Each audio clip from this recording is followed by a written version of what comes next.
Ah, the PlayStation 1. It was the golden age of blocky polygons, pre-rendered backgrounds, and faces that looked like this. It gave us some of the greatest games ever made that would burst sequels being published to this very day, but we also got some of the stankest garbage to ever contaminate the earth. Hello? The games you rented from Blockbuster and instantly regretted. You see, back then, not everyone had access to the internet, and we didn't have YouTube reviews yet. You had to literally judge a game by its cover and hope it played as well as it looked in the screenshots on the back of the game case. Either that, or you'd look into gaming magazines to see what games were popular and which ones were bad. But not every game could get covered since the PS1's library was so huge. So let's just say, a lot of bad games went under the radar, and there's a decent amount of bad games on this console. Maybe not as much as other systems, but still a good chunk of garbage that I think is worth taking a look at. So I found and played some of the worst rated PlayStation 1 games rated across different video game review outlets and various people's opinions, and let me tell you, some of these aged like milk. I played one or two of these when I was a kid, but when you're that young, you don't realize how bad a game is until you play it again later on in life. I also never realized how many bad games are on this system. So many that I can probably make another video, but for now, here's 10 of the worst rated PlayStation 1 games.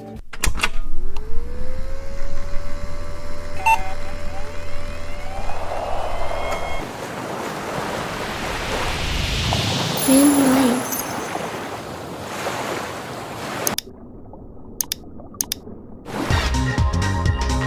Street Racquetball, developed by Highway Star and published by Agetech. It's a game where you play racquetball. Yeah. Judging by this title screen, I can already tell this is going to be a dumpster fire. You got exhibition or challenge mode to choose from, or training, but I don't think anyone would even care enough to practice in a game like this. There's characters like Goro, Tosca, Carmen, and Bat? Who the fuck calls themselves Bat? You also got some unlockable characters like Tristan down here. He looks sneaky. I wouldn't trust that guy. I gotta say, I kinda dig the art style for this game, but it makes you wonder why they didn't use it for the title screen. We got this Pajama Sam PBS Kids looking type art instead. I went with the normal court, but there's other options you can pick like Ruin, or Beach, or Prison? Why would a bunch of kids be playing racquetball in a prison? Anyway, ain't no way the graphics actually look like this. I think they forgot to include a few limbs there. That's an interesting choice for sure. Like, I get it's the PS1, so there's gonna be graphical limitations, but this is just lazy. But graphics aside, I gotta be honest, I was expecting the game to play pretty poorly, but it's surprisingly responsive. For the most part. Aside from a few times I swear I was lined up correctly and should have hit the ball, it doesn't feel that bad to play. But why would you play this? Why? I mean, it's racquetball and it's pretty boring. They could have spiced the gameplay up a little by adding power-ups or having some sort of special move for each character, but it's just plain old racquetball. Really nothing else to it. It got to the point where the match was going on for so long that I just wanted it to end. So I gave up. It gets pretty boring rather quickly. This is pure bargain bin game material. You play tournament mode for a bit, maybe you win some games if you don't get bored within the first 5 minutes, then you shut it off. It's somewhat enjoyable until you realize, I'm playing racquetball on the PlayStation 1. What the hell has my life become? This is literally one of those games you'd find in a bargain bin at Walmart, or one of the shitty games that had 20 copies on the shelf at Five Below. There's really not much else to say here. Go play Cubert. Now that's a game.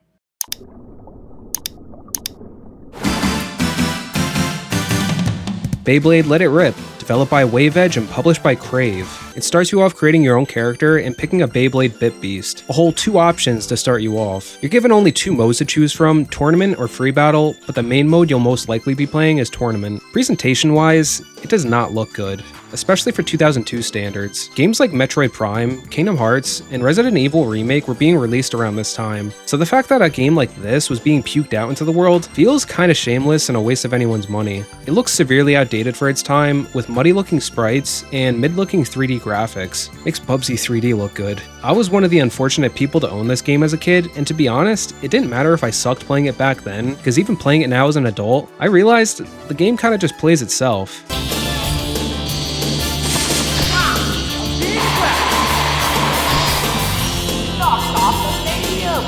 You time a good Beyblade launch, let it rip, and have loose control over your Beyblade, especially if it's at max speed. Rinse, wash, repeat. For me, 9 times out of 10, I was losing by my Beyblade straight up just flying out of the ring because I lost control of it.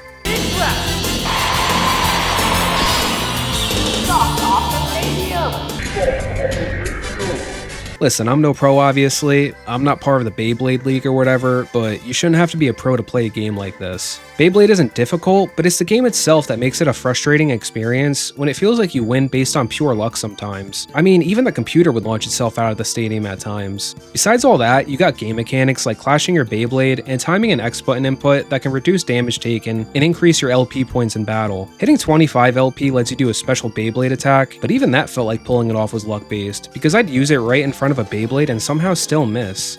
Bro, how?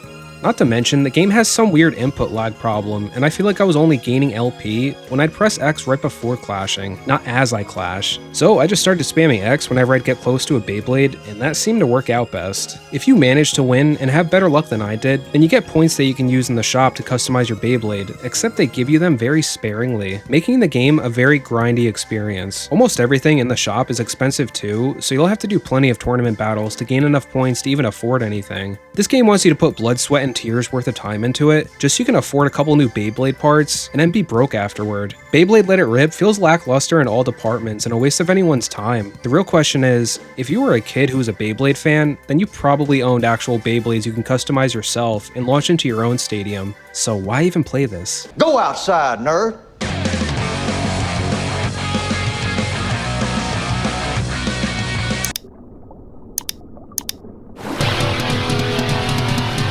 Largo, Winch, Commando, SAR. What the fuck kind of name? Brought to you by Rebellion and Ubisoft. It's apparently based on a popular series of Belgian comics and TV show. An FMV cutscene running at 5 frames, that's always a good sign. The scene before you is that of the appalling situation that has developed at the opening of the W chemical factory here in Venezuela. Low effort voice acting? Even better. The script sounds like it was written by an 8-year-old. Like we need everything spelled out to us in alphabet soup. This is an important development. If they release the head of the W Corporation, it shows they definitely are peaceful. Yeah, spoiler alert, it wasn't peaceful. In this game, you play as billionaire Largo Winch, who's been kidnapped and blackmailed to sell his factory to the evil Miss Fritz. This is an action stealth game, and it also tries to crack itself up to be suspenseful, but you're immediately taken out of that suspenseful immersion when you have cutscenes and dialogue like this. I'd like to make you an offer for the chemical factory. Isn't it considered a high-risk investment by your people? Nothing we can't handle. Do you intend to sell? No, Miss Fritz. I do not intend to sell. I'm a powerful woman, Mr. Winch. You may regret saying no to me. Nobody talks like this. The dialogue is moving so fast without any pauses in between sentences, and the subtitles don't even line up properly because of it. This might be worse than some of the English cutscenes in Sonic Adventure 2. You're not even good enough to be my those words! Which, by the way, I'm just joking, I'm a huge Sonic fan, so you can put your pitchforks down. Hey! The action in Largo Winch is a half-baked mess. You would think a PlayStation 1 game released in 2002 would play and feel better than it actually does, but no. Their idea of action and combat is getting pummeled by 2 dudes with little room to fight back. Jesus Christ, give me a chance. And yeah, you heard that right, 2002. Why people were still making games for the PS1 up until 2002 is beyond me, especially when the leap in quality between generations was so big. For a game released so late in the PS1's life cycle, there's no excuse for why it should be playing like this. For one, the enemy AI is basically broken, and they refuse to leave certain areas, so it comes off very goofy. Oh, and Largo also takes like 2 to 3 business days to fully turn his body. So there's that. The stealthy aspect of Largo Winch is having to avoid being seen by the surveillance cameras and sometimes the henchmen. Except the thing is, the horrible controls and the enemy tracking is garbage, so you'll get spotted almost instantly if you don't play super carefully. Hey, you! Largo Winch tries to bring this spy-type vibe to the table, but completely falls flat on its face. It's like it's trying to be on the same playing field as GoldenEye, but it just ends up feeling like Golden Turd. Some missions give you a handgun and throwing knives to use, but as soon as you use up all of your ammo, that's it. You can't pick up any more ammo, and you're forced to use your hands for the rest of the level. Oh, we can't forget about the music, or lack thereof. There's maybe like 3 songs that alternate between each other, so you're constantly hearing the same music, even in the cutscenes. Need your help. From documents in your office, I discovered that it was Miss Fritz who paid you to attack my chemical factory in Venezuela. Look at how choppy and laggy they are. Listen, there's just so much wrong with this game. Honestly, the only reason to play it is to see how bad it is for yourself.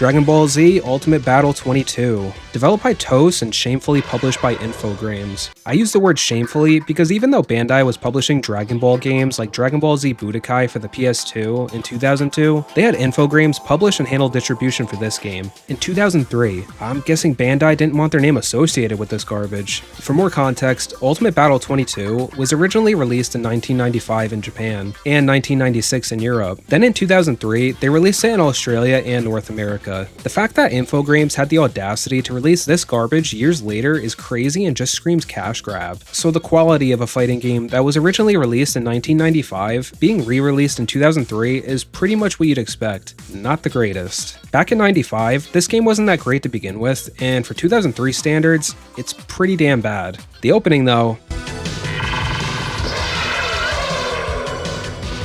it's alright. I'm surprised Toei Animation took the time and effort to animate an opening for a mid-game like this. So you're given 5 different modes to choose from, but the game doesn't explain what any of them are, so I had to look them up in the manual. Championship is pretty self-explanatory, it's just a tournament mode with 16 opponents, but this is where we already start having problems. It says as you progress through the tournament, you may be required to participate in a fight using a controller in either port A or port B. I'm no expert, but that sounds like bad coding to me. So I guess you better keep 2 controllers plugged in if you play that. Build up and build up battle. The description for it makes little sense and is so vague. You pick a character to build up, and I'm guessing they'll eventually deal more damage and have more health when you use them in build up battle, but to be honest, I don't think anyone has the patience and would even care enough to grind any amount of time in a bad game like this. But before we get into the gameplay, I gotta show off some more pages from this manual because nobody proofread this goddamn thing. Great Saiyaman, be a superhero, fight for right and justice. Goten, a true double of the child Super Goku. What the fuck? Oh, and they did Supreme Kai dirty. Everyone else gets a badass looking picture, but for Supreme Kai, they use this. Hey, at least he gets a picture. Poor Zarbon doesn't even have one. Okay, so finally getting into the gameplay here, your most logical choice, and probably the main mode anyone would pick, is 1 player versus comm, which is basically an arcade mode where you fight through all 22 characters in the game. 22 characters, Ultimate Battle 22, very clever. Why it's not just called arcade mode, I got no idea. The graphics are, not great to say the least. All of the character sprites are reused from a previous game in the Butoden series, and while they might look fine for 95, it sure as hell doesn't look good for a 2003 game. Ultimate Battle doesn't feel ultimate in any sense of the word. You get a punch, a kick, and a ki blast, along with other abilities like dashing and flying. Surprisingly, there are some special moves and directional inputs you can pull off, like the Kamehameha or Masenko. And that sounds nice, but when you actually play it, it just feels like trash. It feels very sluggish with whatever input you use, especially with key-based attacks. And the AI is, yeah. The environments are bland and look kinda lazy. They're not horrible, but they could definitely look a lot better. The sound design is pretty decent though, I will give it that. They use the Japanese voices from the anime, and the music isn't half bad.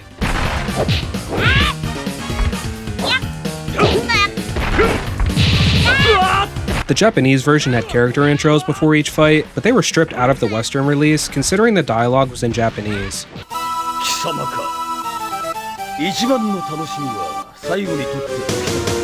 I mean, they could have at least kept them in and put some kind of effort in, maybe include subtitles, but this game is just a quick cash grab, so silly me. Overall, Ultimate Battle 22 feels and looks outdated for a 2003 game, and it makes you wonder why they thought people would buy this when there's already Budokai on the PlayStation 2. Dragon Ball titles on the PlayStation 1 struggled hard, and it definitely shows with this one.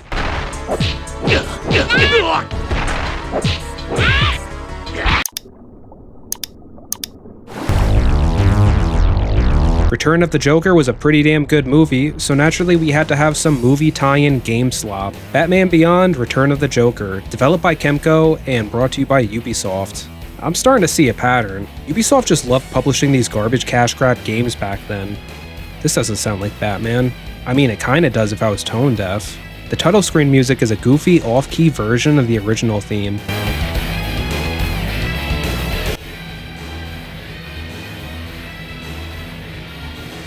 Still frame cutscenes. Oh, okay. And it's a 3D beat 'em up. Oh god.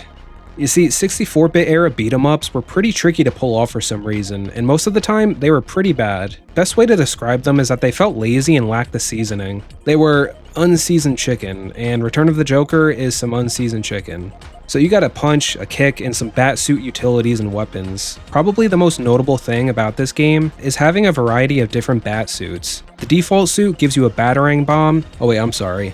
Dark Knight Discus. Discus? How the fuck do you say that? You got a Dark Knight staff, some nunchucks called Magnetic Nunchaku, Saiku. You're just fucking with me!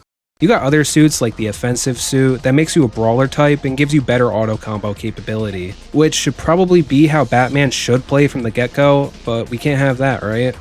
Nah, that would only make the game tolerable and somewhat enjoyable. Then there's the nimble suit, which gives you a double jump, a dodge move, and a kick.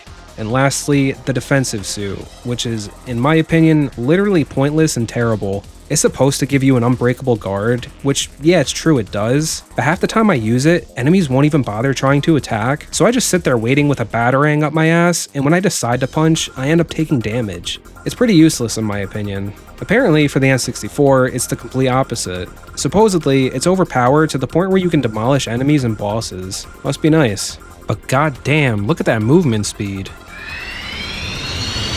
Having multiple suits sounds cool on paper, and yeah, it does spice up the gameplay a little, but that balloon instantly gets popped when they only feel useful in specific situations. For the gameplay, there's really nothing positive to write home about, but I could talk all day about what's wrong with the game. For one, the sound design sucks. Most of the sound effects are loud and annoying.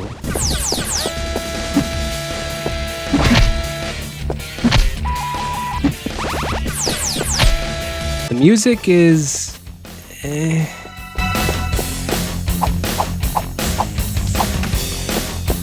Like, it was bearable the first time, but hearing it over and over, it's like listening to Friday by Rebecca Black on repeat. Nobody wants to listen to that. The stage design gives you little to no breathing room to move around and fight enemies, so it makes the whole experience feel unfair when you get wailed on by Joker goons. And I swear, the Dark Knight Discus, they only work when they feel like it half the time. I'm clearly lined up and I'm aiming straight at the enemy, and I know this because Batman will autofocus on whichever enemy when he stops moving, but for some reason I'll miss. The game is okay to a degree if you have a pain kink, but once you get to the second level, there's an obvious difficulty spike from that point forward, and I just kept getting my ass handed to me. Oh, and I'd also like to point out that Batman is missing a hand in the still frame. Return of the Joker is just not a fun time, man. But I don't think it deserves the title of being the worst rated PlayStation 1 game ever, because there are worse games out there that deserve that title, like this next one.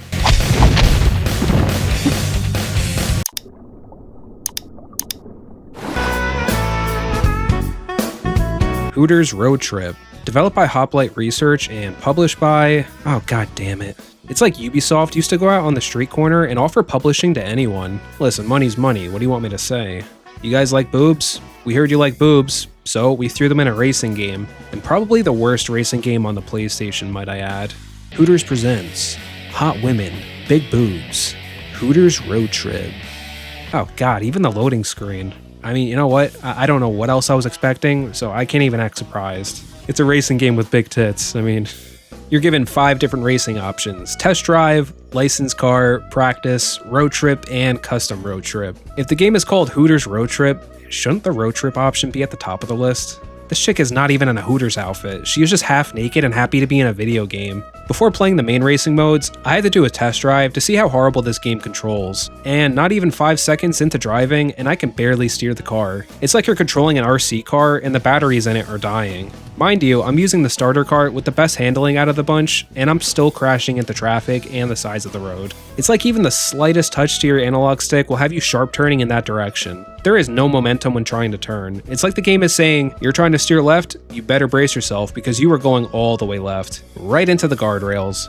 With terrible driving mechanics, horrible AI, and oncoming traffic, you are fighting the game itself and struggling to find a common ground on how to play this game properly without your car feeling like it's on ice. After a shitty FMV and surprisingly winning some races, I unlocked some new cars and tried them out hoping for better handling, and to no surprise, it got worse. How does a car with better handling stats steer even worse? This is like watching a student driver completely shit the bed and fail their driving test. So I ended up opting back to using this starter car for the rest of the game because it seems like it's the most tolerable out of all of them. There's multiple races in the road trip mode, and in order to win them, you need to finish first place for all of them. From my experience, if you're stuck in second place, then there is no hope of making it to first. You need to drive perfectly the whole way through, which is almost impossible, and you gotta pray that the AI cars in front of you screw up in some way. And that's the thing, the AI is horrible. There were multiple times when there were car pileups and the AI had no idea what to do. I mean, here you can see it struggling in real time.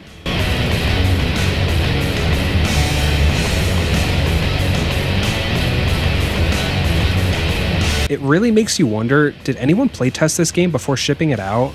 I gotta point out the music because it is just... it's lazy.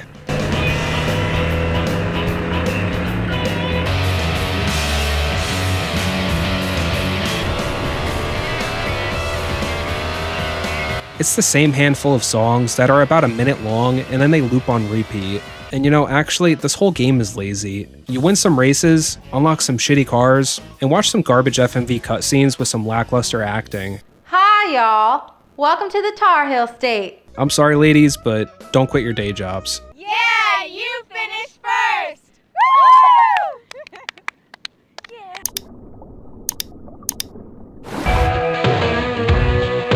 Revolution X, Music is the Weapon, published by Acclaim. This is an arcade port developed by Software Creations. Oh god, here we go. The selling point of this absurd game, it features legendary rock band, Aerosmith. They were really trying to milk this game like a cash cow, considering it was ported to not only the PlayStation 1, the Sega Saturn, Super Nintendo, Sega Genesis, and PC. It's an on-rail shooting game with freaking Aerosmith in it. Saying that out loud just feels like it's too stupid to actually exist. Listen, retro games were wild, man. No, Ma, I'm not gay. The story deals with a corrupt regime called the New Order Nation, and their sole purpose is to crush the youth and destroy all things considered fun. Because in this world, fun is considered a crime. And who else is more fun than Aerosmith themselves? When we make our way to the Aerosmith concert, we find out they've been kidnapped by the New Order. If you're watching this, then they've taken over. It's up to you now. Find our car and stop the New Order. So it's up to you to rescue them with a weapon of music. Actually, a machine gun. A very annoying machine gun, and exploding CDs with even more annoying sound effects. So you'll be mowing down New Order enemies and saving sexy dancers, who are apparently the same actress who portrayed Sonya Blade in Mortal Kombat 3. So there's a fun fact for you. You know, I gotta say, it is so weird having Aerosmith talk directly to you.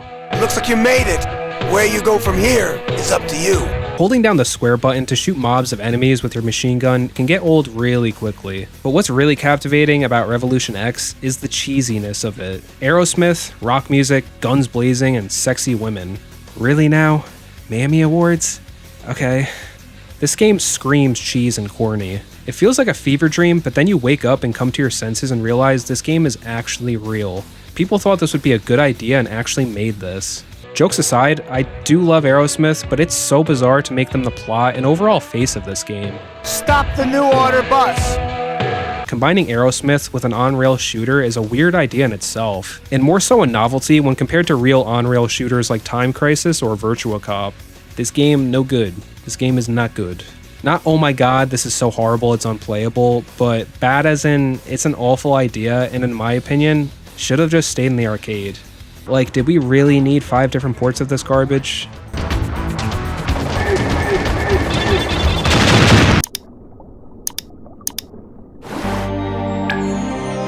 Hugo 2, developed and published by ITE Media. It's based on a Danish TV show that was popular in Denmark, Germany, Russia, and other places around the world. I'm gonna be honest, I hate this fucking guy.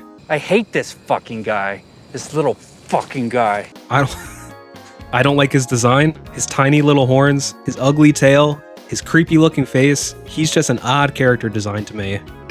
Anyway, this is a direct sequel to the first game and picks up right where the first one left off. Hugo is flying a plane home with his family after rescuing them, but the evil witch Scylla has other plans for the family as she uses an ancient book of magic to control the clouds and kidnap Hugo's wife again, Hugo Lena. Can't even say that with a straight face. Hugo's kids parachute out of the plane, and Hugo ends up crash landing into a snowy mountain. It's up to Hugo to rescue his wife and kids once again. So we got an arcade mode, alright. Oh, I just love the winter. Everything is so quiet and peaceful. Only me and my snowboard. You know, for someone who just lost their wife and kids, he's acting a little too happy there. This game is just minigames, by the way. That's all it is. Like this first one is a snowboarding minigame, dodging giant snowballs and hitting ramps. Hugo's sprite is way too big to see the oncoming snowballs in front of you, so I died numerous times. Oh, and once I thought I beat the stage, turns out I took too many wrong turns apparently and fell to my death. Don't worry. I usually survive these big falls. This little fucking guy. It was getting frustrating to the point where I had to look up a freaking guide. Yeah, a guide for Hugo 2. This game expects you to take the right pathways through trial and error. Right, left, right, left, right, right, right. This is some bullshit. How do they expect kids to get past this part? I would have lost my mind trying to guess what the right paths were. This game was surprisingly popular enough to have almost 40 games of this shit. I'm not kidding. And almost all of them are minigame garbage. Yeah, no, I wish I was making this up. You can only imagine how shocked I was to find out something like this has almost 40 published video games. Hugo Titan, Hugo and the Forces of Nature, and you can't forget Hugo in Space. Anyway, next up is a sledding minigame, and holy shit is it fast. Hugo zooming in and out of the screen looks pretty decent for a 16-bit game, but all this minigame is just dodging obstacles again. So much fun. For PS1 graphics, the cutscenes actually look pretty damn good. Like, I'm actually shocked. It's a shame that this much time and energy is being used on weird-ass looking creatures like this, though. Oh, we're hopping on ice platforms now. Exciting. That's it. Just hopping back and forth between ice platforms, collecting little sacks. To put it simply, all this game is a bunch of mediocre minigames with bare minimum game design. For a 5-year-old, this game might be serviceable, but to everyone else, this game is absolutely terrible. You can beat Hugo 2 in under an hour, but after that, there's nothing else to do.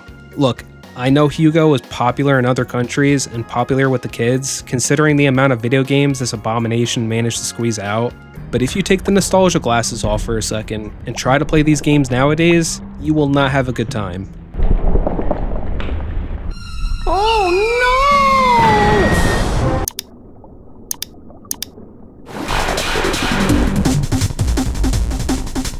Whoa, this FMV is gnarly. Look at those sick moves. This game has to be dope. Well, I got 0 points. X-Bladez Inline Skater, developed by Visionscape and published by Crave. And we're presented with a silent and bland title screen. Let's go into practice to get a feel for the game and see what we're in for. Should we be Kevin, favorite food, pizza and hot sauce? Hot sauce isn't a food, dumbass, it's a condiment. Or Stephanie, favorite food, french fries and hamburgers. I'm gonna go with Kevin since I like pizza. Okay, I wasn't expecting this kind of music for a game like this. It sounds like something you'd hear in a platformer. X-Bladez throws you in without explaining anything. You just go in and auto-skate the whole way through, doing tricks trying to earn enough qualification points. I didn't know what the hell I was doing my first time skating. All I could manage to do was jump repeatedly and bust my ass. I tried to jump on the grind rails hoping I'd connect. Nothing. Jump and press every button possible. Still nothing. I looked into the menus, tricks options, and still couldn't do any air tricks or grinds. So on my second try, I just started mashing buttons, and look at that. I started doing tricks. My initial reaction was, okay, so I guess you have to double press the circle or square button to do a trick, and double press triangle to grind. So to double check, I looked into the game manual, and shockingly, I was wrong. Kinda. After jumping, you do press square or circle for a trick, and triangle for grinding, yada yada, but apparently you don't have to double press anything. You should just be able to do tricks and grinds after jumping. But I swear to you, I was doing that and nothing was working. So yeah, that's bullshit. The reality is, there's an input delay, so no matter what button you press, you're going to feel like none of your tricks are working properly. when you feel like you're playing against the game and not actually playing the game. That's no good. When a game feels this bad, and as if it barely got playtested, that's an immediate red flag and turn off for anyone. Because if the developers would put something of this quality out into the world, then it feels like they don't care. Besides the air tricks and grinds, you can do ground tricks that surprisingly work with little to no issue, like squiggles. What the fuck is this? I've never seen a rollerblader do a goofy move like this. Shitty controls and graphics, and mediocre music and sound design aside, what you'll be playing in X-Bladez is the tournament mode. Like I mentioned before, you have to earn enough points on each track in order to qualify for the next race. Along the track, there's different power-ups and collectibles you can get, like score multipliers, speed bursts, wheel icons, and monkey icons. The wheel icons show up when you race against an AI character, and if you can collect all of them in 2 consecutive races, you can unlock extra characters like Gage, Harley, Tyler, and a robot. And you get the monkey by collecting the monkey icons. All in all, this game is not worth wasting your time or money on. Can you believe they managed to port this doo-doo onto the GBA too? So now you can have not 1, but 2 shitty versions of X-Bladez.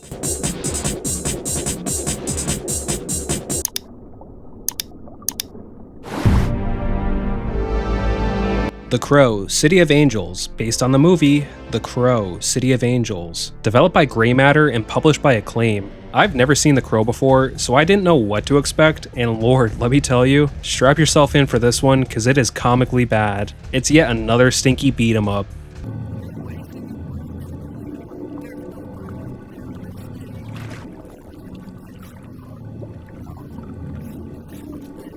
We're not even a minute into the game yet. What the hell is this guy's voice? Yeah, you tell him, boss. Okay, this music's kinda tough though, I like it.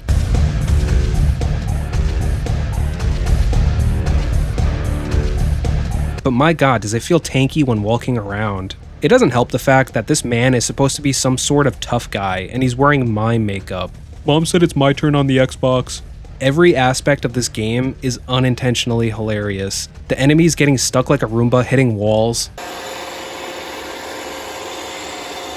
The way the Crow dude just walks around everywhere like he's a man on a mission, but how he's animated looks like he has a stick up his ass, all while having a Lord Farquaad haircut and wearing Kiss makeup. I know the Crow is supposed to look badass. I've obviously seen how he looks before, but this is just unwittingly goofy. There's a run button too, and that animation looks just as ridiculous. But you don't even need to use that. You could just outwalk your enemies. Listen, I just want to talk.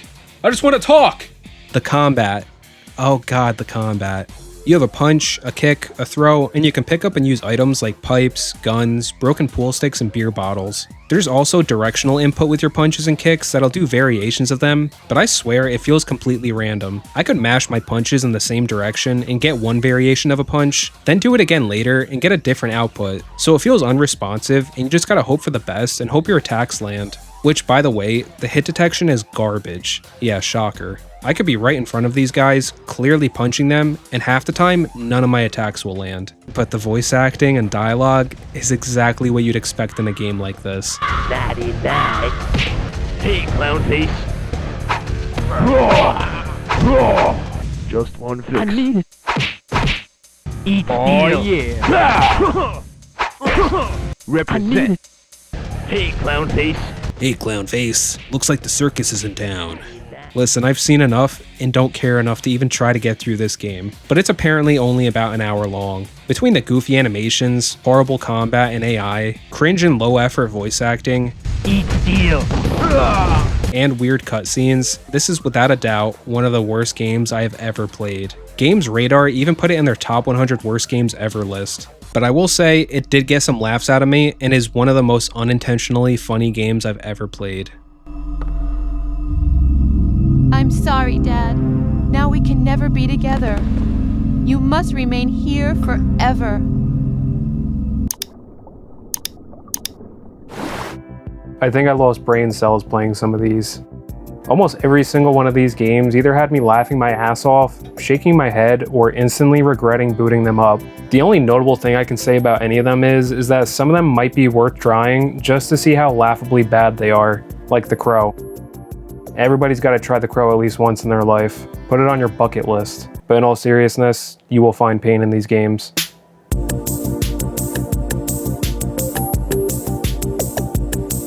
Well, I hope you enjoyed this video. Consider hitting the like and subscribe button, and thank you for watching. I'll catch you in the next one.